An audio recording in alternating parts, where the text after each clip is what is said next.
I have done a few runs now of completing a Pokemon game with some sort of gimmick, and well, here we have another one, completing Pokemon Sword using only Sword Pokemon. Let's jump right into it. As the same as any other Pokemon game, we choose our starter, a gorilla who loves to play the drums, a football hooligan rabbit, or a stealthy water lizard who has an obsession with guns. But unfortunately, none of these Pokemons are Sword Pokemon in any way. So we just have to rush through the start of the game until we actually have access to a Pokemon Center and can retire for our true Sword starter of Honedge. With Honedge now on our team as our true starter, we continue to make our way through the main story and take on our first major battle of the game against Hop. Hop has a team of 3 and unfortunately we only have Honedge at the minute, so it truly becomes a test as to whether Honedge can perform. Wooloo goes down without touching us, but unfortunately hits a few growls in the process, weakening our physical attack stat, which is pretty important since our only moves are physical attacks. Next up is Sobble. We exchange blows here and there, plus have our attack weakened once more with another growl, but luckily we come out on top, finishing them off with a Shadow Sneak priority move. However, we are left with just 4 hit points remaining, which then turns into 6 as we get a lucky level up. But we still have to take on their last Pokemon of Rookidee. As Rookidee hits a peck, we are only dealt 1 point of damage, thanks to our steel typing. However, this means we have to end the battle in 5 more turns, or 3 if all of them are crits, to come out victorious. Hop then starts hitting us with Leers to weaken our defense stat, hoping to knock us out with one singular pet on their next turn. Luckily, before we are able to do so, we get off enough Shadow Sneaks to KO Rookidee and win the battle. After the battle, 2 Wishing Stars crash in front of us, and they are turned into Dynamax bands, allowing us to Dynamax the gimmick of Sword and Shield at the locations where it is possible. With that out of the way, we continue to make our way to the Champions Cup initiation. After the induction to the Champions Cup, we then start to make our way towards the first gym. However, we are stopped by Hop once more for another rematch. This time around, we are unsuccessful, and manage to only take down their first Pokemon of Wooloo. So we make our way to the wild area to tackle a few rage dens for some XP candy. After a quick grind session, we return to Hop for a rematch, and this time we take him down with ease. This has however made it clear that the first gym will probably be a struggle using just Honedge, who at this point we have now renamed to Excalibur. So I believe it's time to get ourselves our second member of the team, and that means making our way to the Isle of Armor, the first DLC of the game.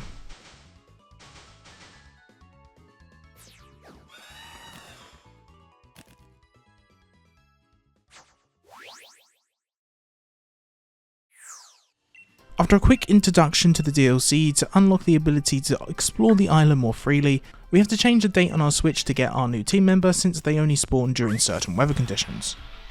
This new member of our team is Pornard, which I probably said wrong, who we successfully capture and rename the Knife. Time to return back to the main game. Making our way towards the first gym, we have to first fight our way through Gala Mine, and at the end we bump into Beeb, another rival of the game. The Knife proves their worth here, being able to solo their whole team, making the fight a breeze, and proving why getting another Pokemon was worth it. Gym 1's gym challenge is pretty simple. Round up some Wooloo in 3 different locations, battle a couple of gym trainers, and then we are free to take out the gym leader. Once again, the Knife is the MVP of the battle, taking out each and every one of their Pokemon with ease and without ever needing to use our Dynamax once.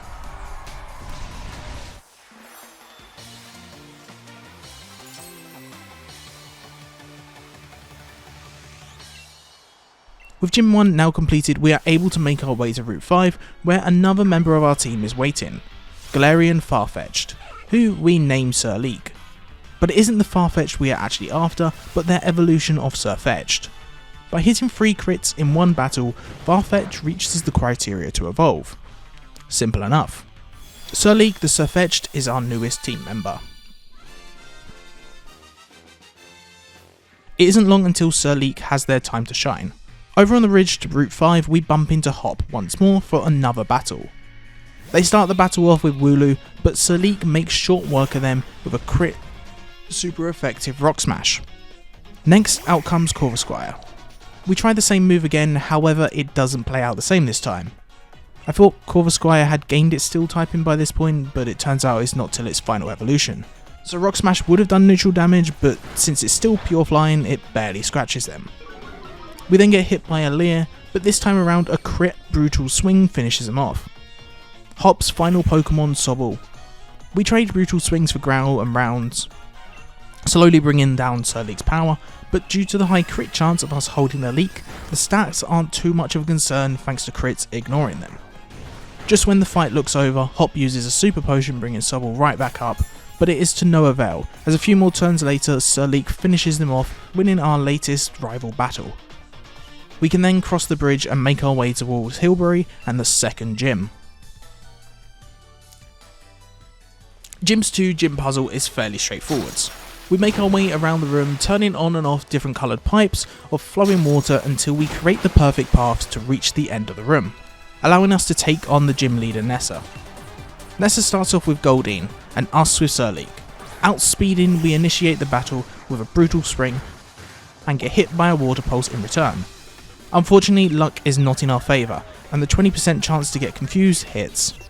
But it doesn't matter, as Sir Leek fights through the confusion and finishes off Goldeen with another Brutal Swing.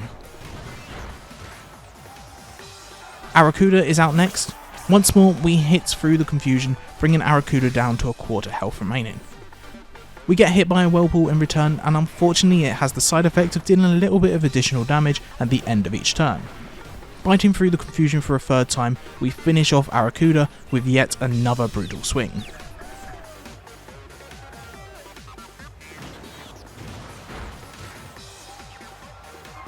All that is left now is their final Pokemon of Dreadnought. They immediately Dynamax, outspeed and hit a Max Geyser, knocking out Sir Leek. Denife comes out to seek revenge, but only manages to get a single Fury Cutter on before they are taken down by 2 Max Geysers. Luckily, this does wear out their Dynamax. So now it's just a whether of Excalibur can finish the job. And, well, they can't. We're wiped out. As much as I don't want to overlevel too much, leveling up now is the only way we can actually improve upon our Pokemon and potentially be able to take out Nessa. So a quick bit of candy later, we retry. The first 2 Pokemon go down with ease, and this time around we have a fully healed Sir Leek with a super effective move to finish off Dreadnought, winning the fight for our second gym badge.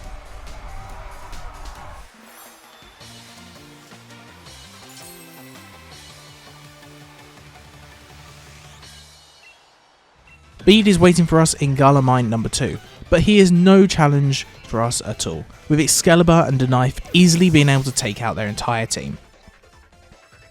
Before tackling the third gym, we end up in a battle with the third rival of the game, Marini. They send out Krogunk and us Denife.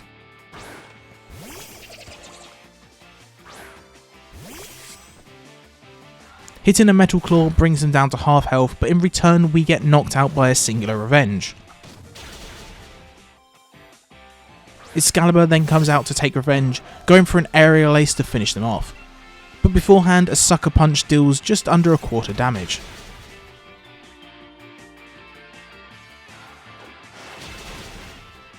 Scraggy is then up next, and as they come out we get hit by a Beat Up, but counter then move back with an Aerial Ace. The next turn repeats, but this time we knock them out, leaving just Morpeko left. Hitting a bite, Morpeko knocks out Excalibur, leaving just our last Pokemon of Sir Leek.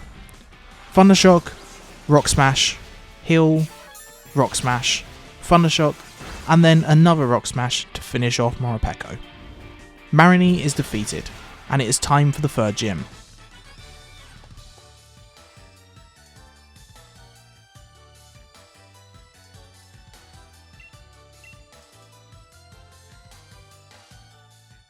The gym challenge involves capturing or knocking out wild Pokemon in the area until we hit 5 points.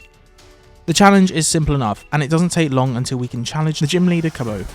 I probably said his name wrong. Unfortunately, Kaboo is a challenge, since 2 of our Pokemon are weak to fire types, dealing too much damage to us before we are able to get close to victory. If we are going to win this fight, it's clear we need to change our plans. We collect some Lumberries to deal with the burns, a change of movesets, and increase in levels. And on our 7th attempt this happens. To start, we first Dynamax Turleak for 2 max Knuckles to take out the Ninetales. Unfortunately, we do get hit by a burn, halving all our physical attached damage we might do, since they're not holding a Lumberry, instead the Leak for the high crit chance. But as opposed to holding a Lumberry, we're still holding a Leak which has an increased crit chance, which hopefully outweighs the risk.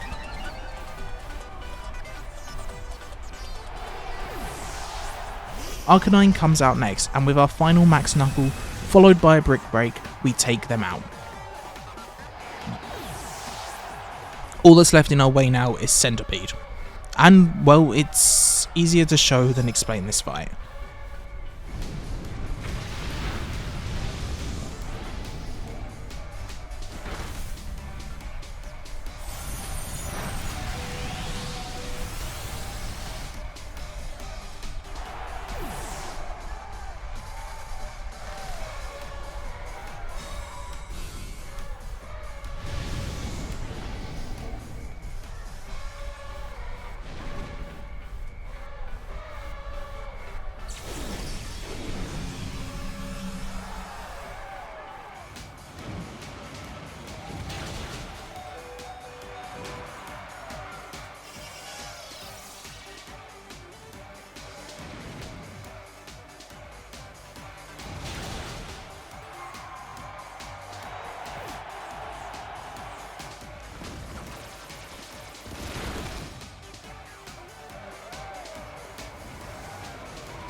With that, our victory gives us our 3rd gym badge.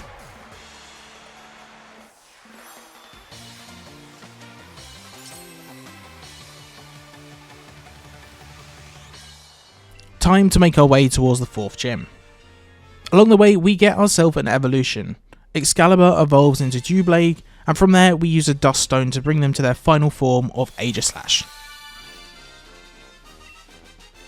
And along with that, one of their most powerful moves is unlocked of King's Shield, which is basically a signature protect which allows it to swap forms from attack and defense form at ease. Gym 4, the fighting type gym. The gym challenge is very simple, it's just a game of ping ball to slowly make our way towards the gym leader.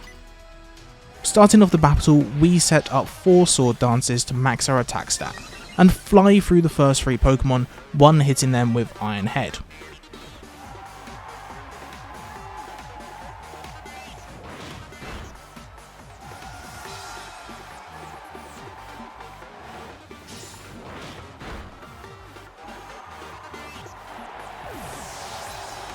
Machamp, their last Pokemon, isn't much different to defeat, with the extra step of adding a King's Shield here and there for reduced damage while they are Dynamax.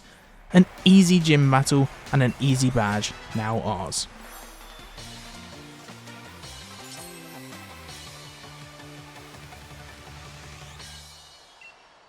After leaving the gym, we bump into Bede, destroying some historical mural, and in an attempt to stop them we have a Pokemon battle. And this is light work for Denife, with Assurance being super effective against their team, one hitting everything other than the Gothora, who takes 2 hits instead.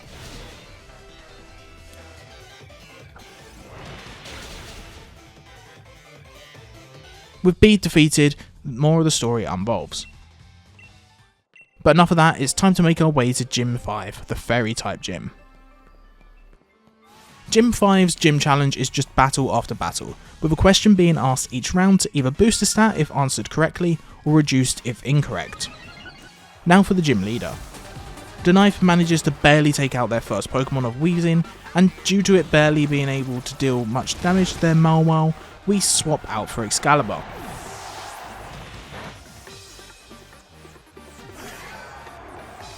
Once on the field, we set up a sword dance, increasing our attack and then hit Iron Head, taking out Malwao.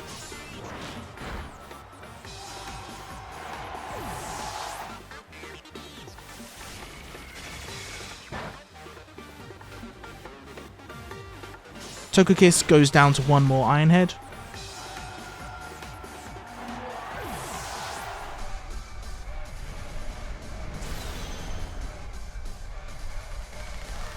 And finally, El Creamy is KO'd by a super effective max steel spike.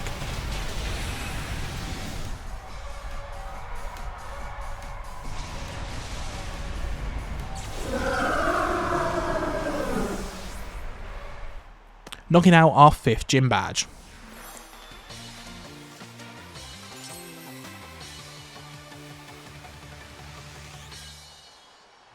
En route to Gym 6, we bump into Hop once more for another battle on a bridge. Sulik proves their worth once more here, managing to solo their whole team without a sweat, embarrassing Hop and allowing us to pass through towards the next gym.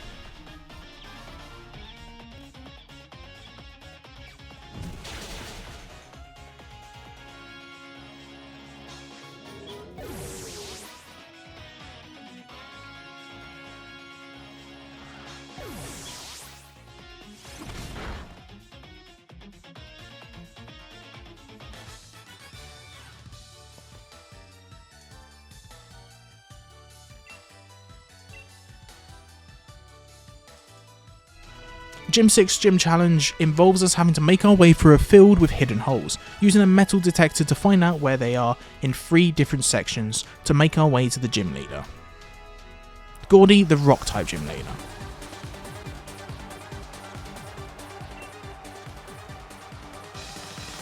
The fight starts off with Sir Leek fighting against a barbecue. Probably said it wrong. We almost knock them out with a brick break, but it takes a second to finish them off.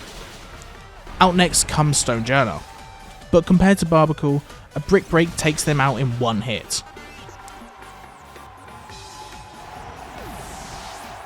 Shuckle is their next Pokemon in the lineup. One brick break deals about half of their health, but thanks to Wonder Room, their special and physical defense stats are swapped around, requiring another 2 brick breaks to finish them off.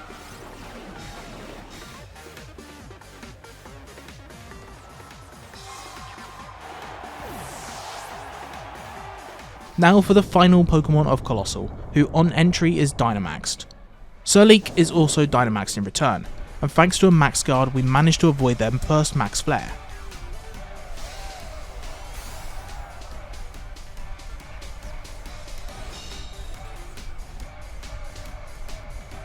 The last 2 turns of Dynamax alternate between Max Knuckle and Max Flare between us both, barely hanging in after the Dynamax ends.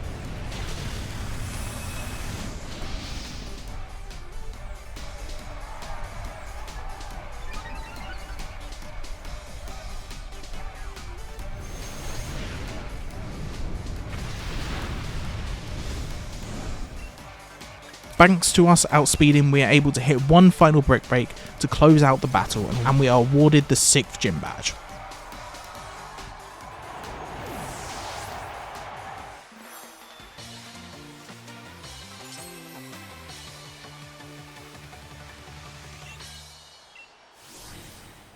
A quick bit of story later, after leaving the gym, we are then challenged by Hop once more.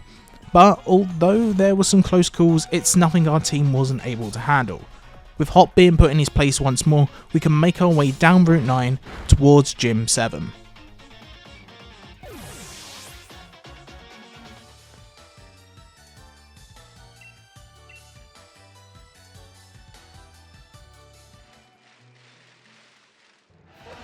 Before we are able to enter Spikemouth to take on Gym 7, we have to participate in a fight against Marini. Once more, the fight was a breeze. With perfectly timed switches to take advantage of our strengths and weaknesses, we came out on top.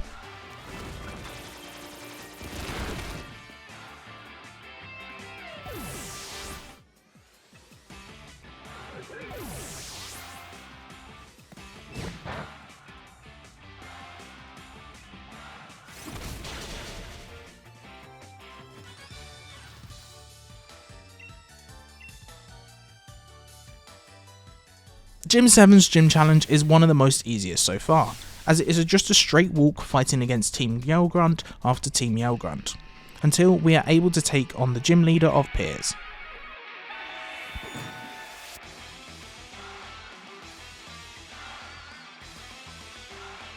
Piers starts off with Scraggy, and we send out Sir Leek.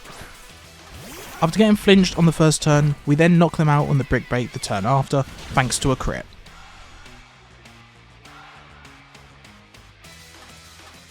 As Malamar comes out, we next swap into Excalibur. After a sword stance and a King's Shield for protection, we knock out Malamar with a single iron head.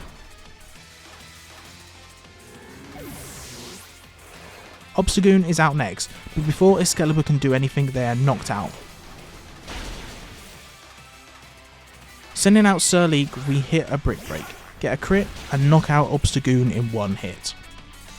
Stuntank is their final Pokemon, and although Sir Leek does some damage, thanks to getting poisoned by a Toxic, it doesn't take long for Sir Leek to go down.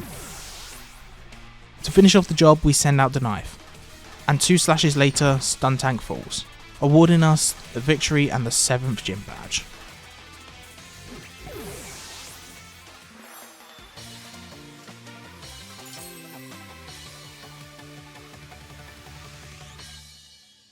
Back to Hammerlock for the final gym. The gym challenge is a set of weather-themed double battles. Luckily they're not too much of a challenge and we quickly fry through them before we're able to take on the gym leader Rahan. Now Rahan is meant to be a dragon type master. However, much like the gym challenge before it, it's more of a weather themed team with a hint of dragon. But despite that, it was definitely a challenge. Our first 2 battles ended in a swift defeat, causing another change of tactics.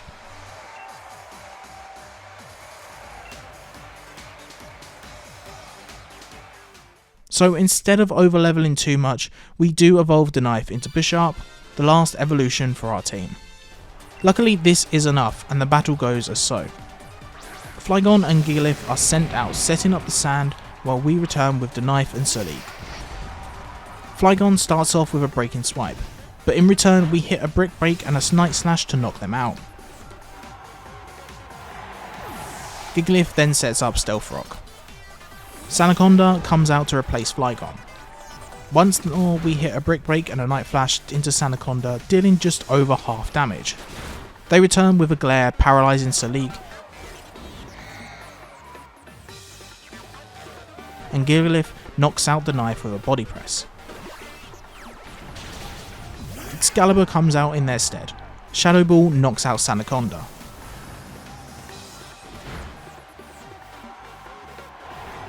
Sir Leek is unable to move, and Gigalith hits another Bottle Press, bringing Sir Leek down to half health.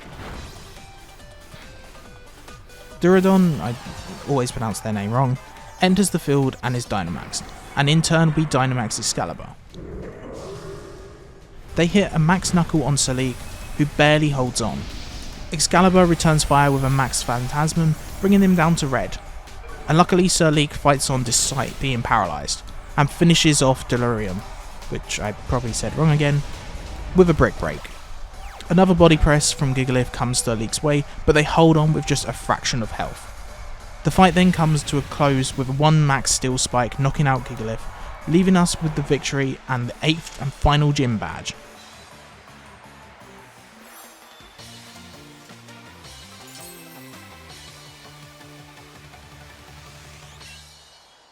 It's now time to make our way through Route 10 to Wydon and take on the Champions Cup.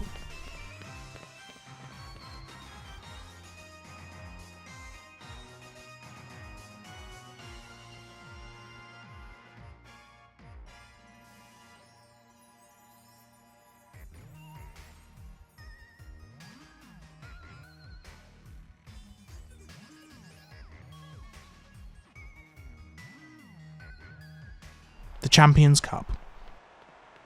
Battle 1, Marini. The fight starts off with Leopard versus the Knife. Leopard raises their special attack with Nasty Plot, but it doesn't matter, as 1 crit Poison Jab knocks them out. Scrafty comes out next. Poison Jab deals them just below half HP. However, Scrafty returns fire with a Brick Break, knocking out the Knife. Sir Leek comes out to seek revenge, and revenge they get with a singular Brick Break knocking out Scrafty. As Toxicroak is sent out into the field, we swap into Excalibur. We get hit by a Slagger, but the confusion doesn't stop Excalibur taking down Toxicity with a single Shadow Ball. Morpeko is up next, and they hit us with a Torment. In return, we snap out of confusion and one-shot them with an Iron Head thanks to the Swagger's attack boost.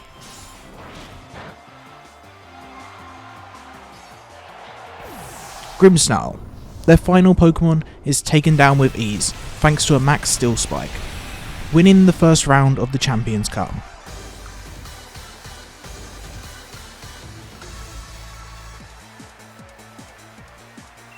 Battle 2.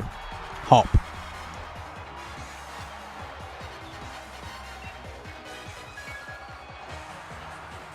Hop starts off with Double and us with the knife. Double hits a reversal but is to little avail as a single Night Slash takes them down. Snorlax is up next, but 2 Night Slashes does the trick, and thanks to them missing a hammer arm, the knife is left unharmed. Pinurchant, 1 Night Slash and they are down. Corviknight manages to hit a Drill Peck, but it does barely any damage, and they go down as well to 2 Night Slashes.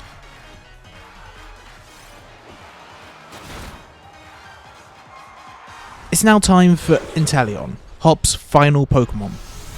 They Dynamax and hit a Max Quake, taking out the knife. Out comes Salique, and it's now time for us to Dynamax.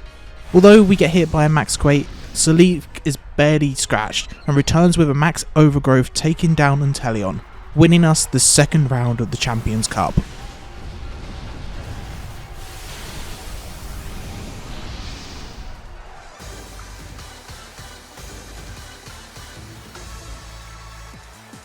Before taking on our next set of challengers, some more of the story progresses, where we have to meet up with Leon, who is meeting Chapman Rose.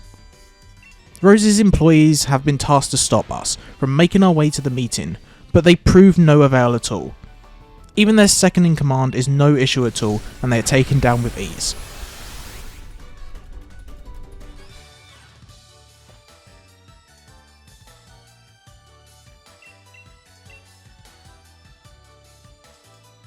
With that part of the story resolved, we are now able to return once more to taking on the Champions Cup. Our first battle of the next set of challenges is a surprise battle against Bede. But it was a breeze, thanks to being able to one-shot most of their team with Iron Head from the knife, and once they are taken down, Excalibur comes in their place with the same move, wiping out the remainder of their team.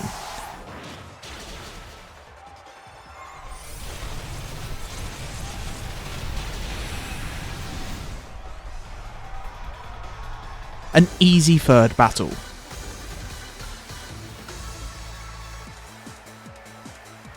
Battle 4. Nessa. Considering the first time we fought Nessa, it was a struggle. This time around, it was a walk in the park. Denife was able to solo most of her Pokemon, only going down to the Glycopod on its second time in.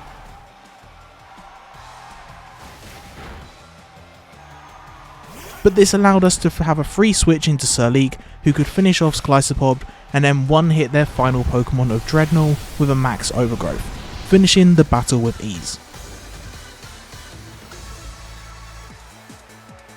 Battle 5 of Beer. Beer is another set of easy battles. They start off with Hawlucha and us with Excalibur.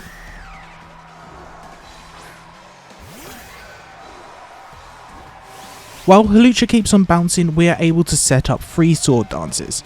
We've taken little damage, bringing our physical attack stat to +6, and we can then proceed to one-shot her whole team using Iron Head, winning the 5th battle without breaking a sweat.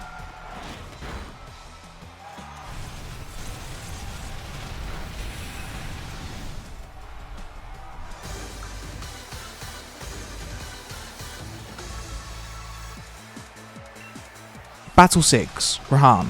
Rahan plays out similar to Beer, but this time around we start off with Sirleek. Rahan sends out Torkoal, whose ability of Drought sets up the sun.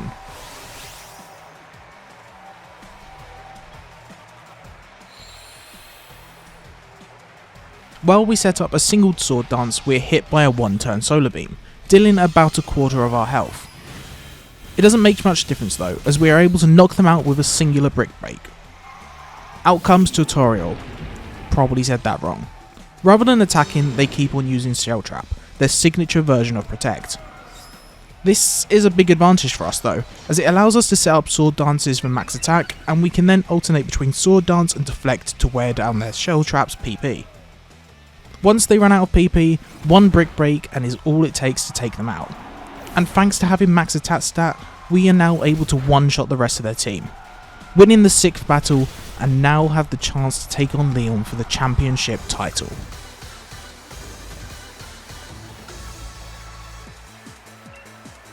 However, the story has other plans.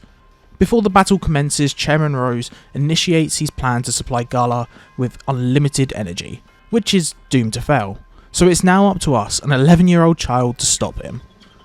Inside Hammerlock Energy Plant, we confront Rose to stop his plans. However, it is too late, but we still have to take him on in a battle in an attempt to stop us from making our way to the roof to help out Leon.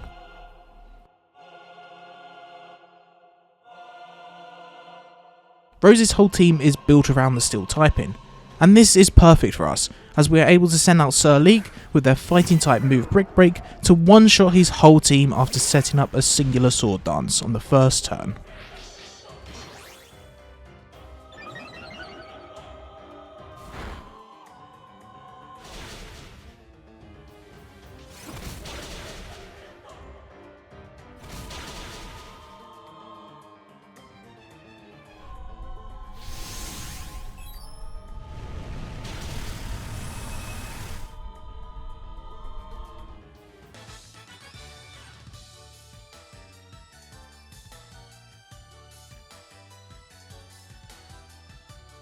With Rose defeated, we are then free to make our way to the top of the energy plant, where it looks like Leon has captured the Pokémon Eternatus and ended the whole crisis.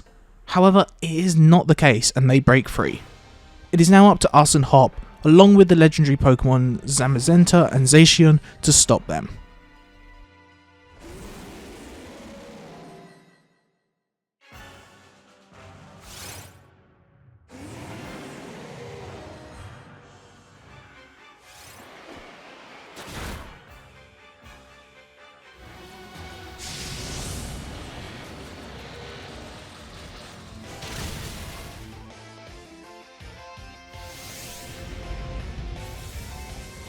After taking out both forms of Eternatus, we catch them and stop the crisis.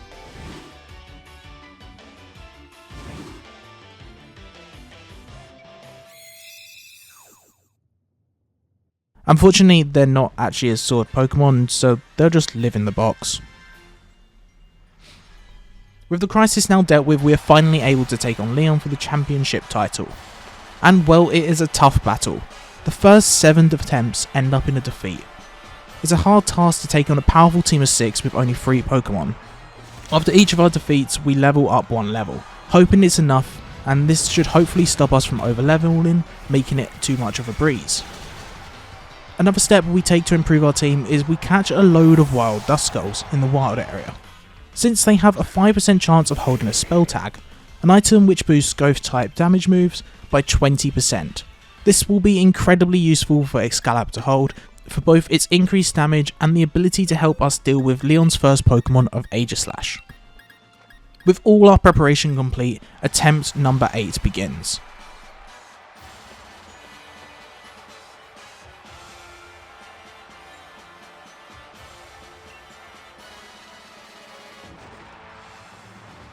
Leon sends out Aegislash, and we start off with Excalibur. As Aegislash goes for a King Shield, we set up an Automatize, boosting our speed stat by 2 stages.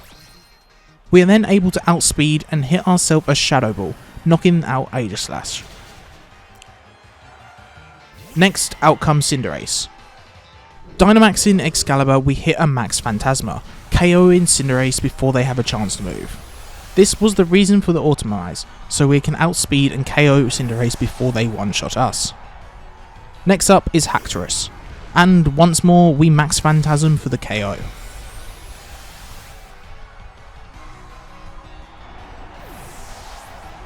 And, well, you can guess it, Seismitoad is defeated with the same fate.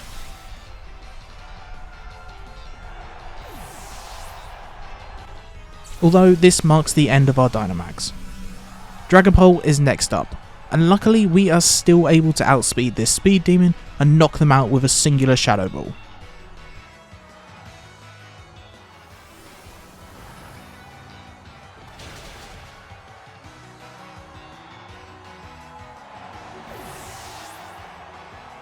Now it's time for Leon's ace, Charizard. As they enter the battlefield, they are immediately Dynamaxed. We go for a King Shield to reduce our damage as much as possible from the G-Max Wildfire and stall out their Dynamax as much as we can. Knowing the chance of a back-to-back King Shield is pretty low, we decide it's time to hit ourselves a Shadow Ball to weaken Charizard as much as we can before falling to another G-Max Wildfire. Denife is then out next. We proceed to go for a Protect, stopping us from being one-shot and making it so their last turn of Dynamax is a waste.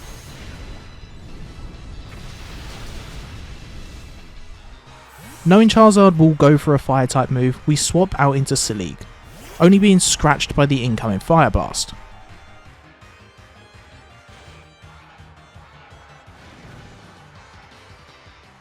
Charizard outspeeds and hits an Air Slash.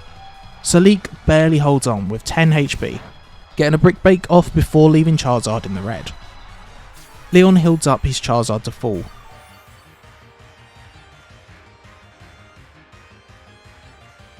And Seleek brings them back down to just above half with another Brick Break. Unfortunately, that was Seleek's last turn and goes down to an Air Slash. It's now all up to Denife. We protect as Charizard goes for a Fire Blast, and the good news for us, that was his last one. The only moves Charizard have left are not very effective moves, so as long as we run into no crits, we should be able to seal the deal. We get hit by an Ancient Power, no Omni Boost, otherwise we could have been in trouble. We return fire with a Night Slash, bringing him into the red once more. Another Ancient Power comes our way, but it's not enough. Denife stands strong on 32 HP and finishes off Charizard with a final Night Slash. Victory is ours. We have become the champion of the Galar region, and with only Sword Pokemon at that. So, is it possible to beat Pokémon Sword using only Sword Pokemon? Well, yes it is. The challenge has been completed, and on another plus, we're not even that over-leveled. The final fight required a lot of thinking and having to play perfectly, which is exactly what we did. Hopefully you enjoyed watching. If you did, feel free to leave a like, comment or subscribe. I know everyone says it, but it really does make a difference. If you have any other ideas for challenge runs you might like to see, just let me know in the comment section below. But for now, once again, thanks for watching, and I will see you in the next one.